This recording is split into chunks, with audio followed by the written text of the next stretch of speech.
Hello everyone. I don't know if you could tell the rain in here. You can see some clouds there, but we have followed the storm to the park that has the storm chaser and lightning run chase Kentucky Kingdom. This is probably gonna be a short video, but I wanted to come down today because I have a day off. Get my past process. I'm gonna be doing. It's basically gonna be my home park for the year because Cedar Fair.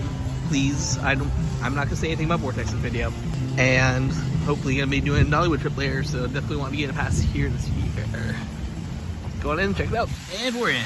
Shout out to, there used to be a big drop tower over there. Now there's a better drop tower over there. Yeah, we decided to go with the silver pass this year. Both normal and silver are usually pretty cheap. Silver's like $10 more, and it comes with this nice little season-long thing and some free drinks. So that's always good. But yeah, one big draw of the game, I feel like I said at the beginning, is that Persia is now finally doing not quite a multi-pass park, but you basically get 50% off on all of the other visits. So definitely heading up Dollywood at some points. Not sure if we're gonna do STC or anything, but definitely gonna use this at least one time for Dollywood. Yeah, there's the freaking awesome drop tower. Once you get to the top, it just goes. So right here outside of the lightning run entrance, this is a new, not new ride, but I want to say new placement, because this little kiddie whip car ride thing used to be all the way over there on the other side of the park by the big sit-in restaurant. So not sure if anything's over there now, but cool to see improvements to the park. Speaking of which, cinnamon bread. It was only construction last time I was here. Shout out to cinnamon bread. If you go to any Hershey park, just get cinnamon bread. I'm gonna go ride lightning right now. Hey look, I'm wearing a raincoat. So yeah, that was basically first coaster of the year. Not counting Orlando, because that was like the whole trip basically in the off season. Make sure you check out that Orlando trip. It was awesome. We went to the fun spot before they converted Mind Blower, and checked out Universal for freaking Velocicoaster. So those two videos up there. Like, comment, subscribe, whatever. Yeah, freaking shout out lightning run. World's only GTX right now till Arizona opens. I will definitely check that at some points. And yeah, it's a really fun ride, especially in the rain where it's all like that and stuff. I'm gonna just go again. We go front seat. Literally only front seat ride. That was me like 5 seconds ago.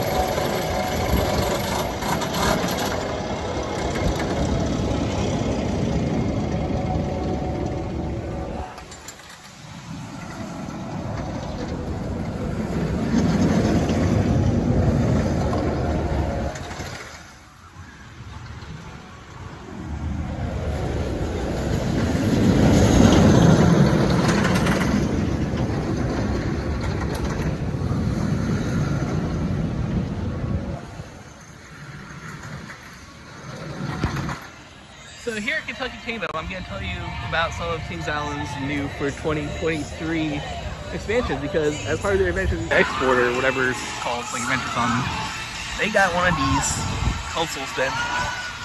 So it's probably pretty cool.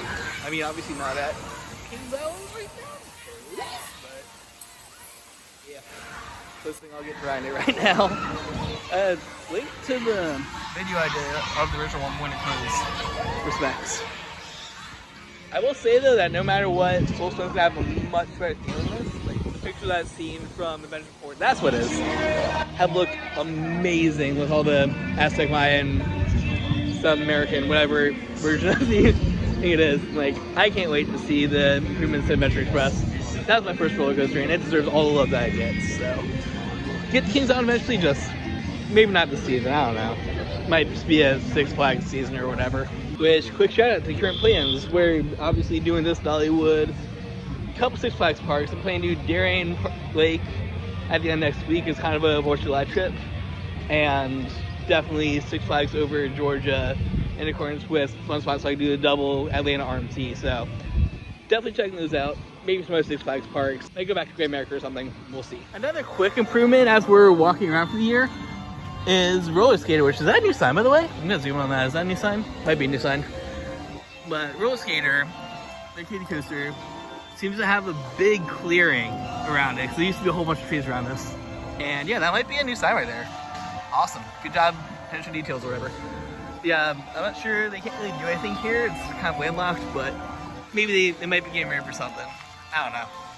It's a cool little kiddie coaster. That's a Roller Skater. There's a bridge back there. People talking about that bridge for some reason.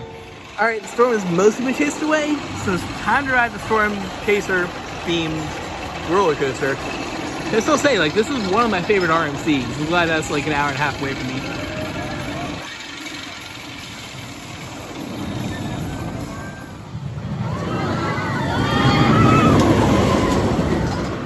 Ladies and gentlemen, this is why you come to theme parks on rainy days.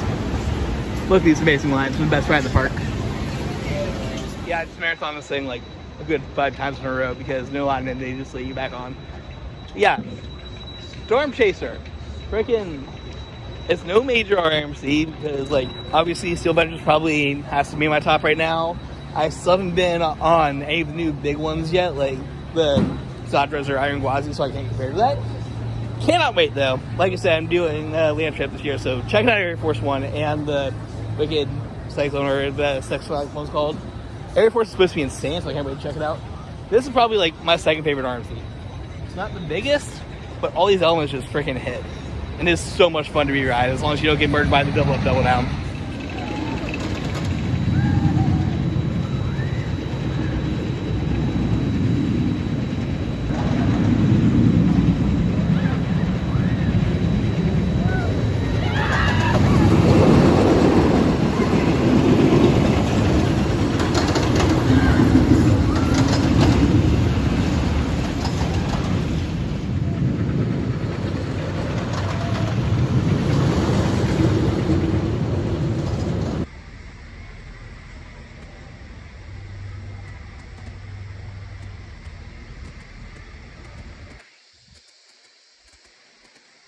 So, F's in chat. Could I get a 07 in chat or whatever for the passing of P3 Parks SLC that they've had for apparently 30 years. That sign. Personally, I'm not two-faced just because I've ran it plenty of times over the years and got the credit or whatever, but like, it always sucks to lose a coaster. That's all I can really say for it, even if it is an SLC. As for what they can do with this area, I have 3 main guesses right now. First of all, this was rumors circulating around years ago for a different section of the park, but there have been words of an RMC single rail Raptor. Not sure if it's gonna happen, but I mean, like, I can see it being here in the small footprint. It would fit perfectly. Like I said, there were talks of it years ago, back in the day, and Herschend does work a lot with RMC, so it would not surprise me to see a single rail here. Secondly, the big thing I want to say is them losing this means they lose out on their only inverted roller coaster. Most of their other bases are covered. They have Modern Woody, they do have a good RMC, Airtime Machine, and Lightning Run, and like the biggest gap they have is just like an inverting coaster. For this, like, I think honestly they go back to the baby. Like, here's a Vekoma right here. Vekoma's just got good over the last year, so put in like one of the next gen, what is it called, like STC, I think it's the new version of the suspended throw coaster. One of those. Let's replace SLC with an STC. End of story. And then my final prediction, which is a little bit of an oddball, but again, going back to Herschend working with coaster companies, if you notice, most of their parks, except for this and Wild Adventure, which I don't know, we don't even count that, right? They have B&Ms. I don't know what you could fit in here as a B&M. Like, decent plot of land, B&Ms are pretty sprawling though, so they have to be pretty compact. Maybe one of those newer, smaller dive coasters. Just because, like, that's another gap they don't have is, like, vertical drop. I don't know how much they care about a vertical drop, but it is certainly an option. Comment down below what your thoughts are on what they could put in ye olde space of T3. And once again, rest in peace.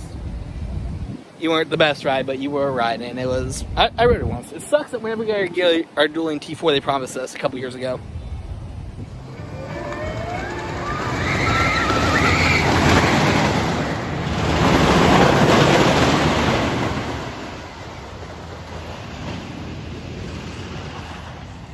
Comment down below if you knew any of the old rides that used to be in this area.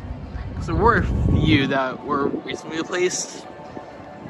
A hint on one of them is something we talked about previously in this video. Alright, I hope you guys are ready for a much bigger loss than T3. The big Photoshop mural's gone. Oh no. I mean, there's a little bit right there. I see you, little figgy thing poking out. I don't know if this is new or not, but the craft brew house, for all you beer heads out there, looks like they have a nice little menu. So obviously they're not open right now, like a lot of stuff's closed today, but shout out to the beer menu, I guess. Looks like there's some decent food.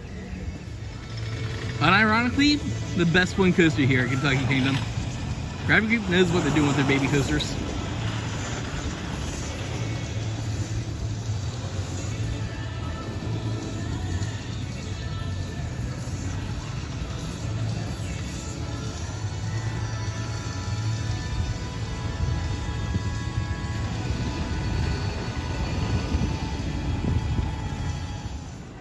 Here's the park map for the year if anybody cares about it. One of the cool things about Kentucky Kingdom and some of the other Hershey parks is that they're very awkwardly spread out. I'm talking like, here's the main entrance right here. Yeah, the lightning rod. But there's nothing else really in the front half for thrill rides other than just this entire section right here. So what you gotta do is you go zoom, maybe step on that. Either go over the bridge or that, then you're in the other half of the park. And you still have to go around the water park to get to this ride. Or you have to go around this way past the kiddie coaster to get to these two coasters, which are super spread apart because there's the entrance to that, and there's the entrance to that. And that was just a big empty void right there where T3 used to be, rest in peace. So yeah, it's super interesting that this park is kind of spread out with how small it is.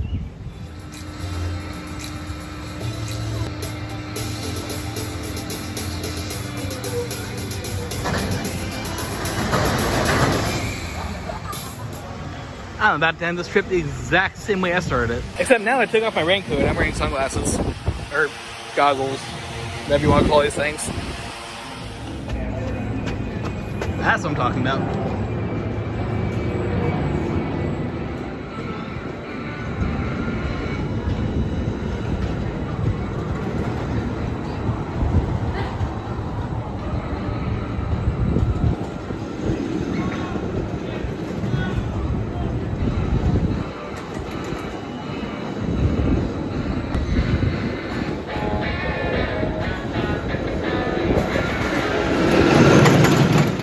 So if I say that this thin and bread that apple butter that I just got is thanks to the contributions from you guys checking out my page on TCG Player and using code Scourge on Raise Energy, is that like a tax write-off or just, I don't know, either way, make sure you use code Scourge on Raise Energy, or of course check out my page on TCG Player to help make trips like this possible.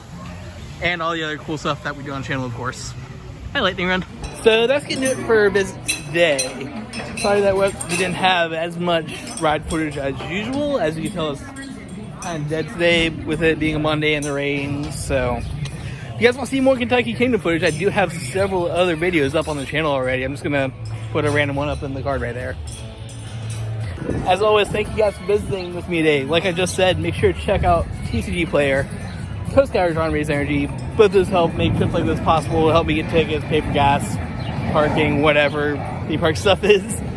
And of course, everything else we do here on the channel for card gaming coaster content. But unfortunately, today was just a quick little trip, just to do a lap around the park. I got good like 3-4 rides on each of the major coasters.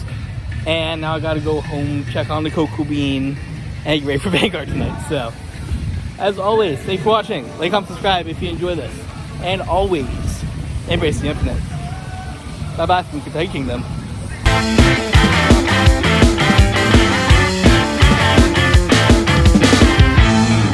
I need the cinnamon bread. Freaking delicious. I'd eat this bag right now. Can I eat this? Okay, but seriously, the best part about coming on a rainy day is park entrance. There's my car, like right there in one of the first few rows. Good parking.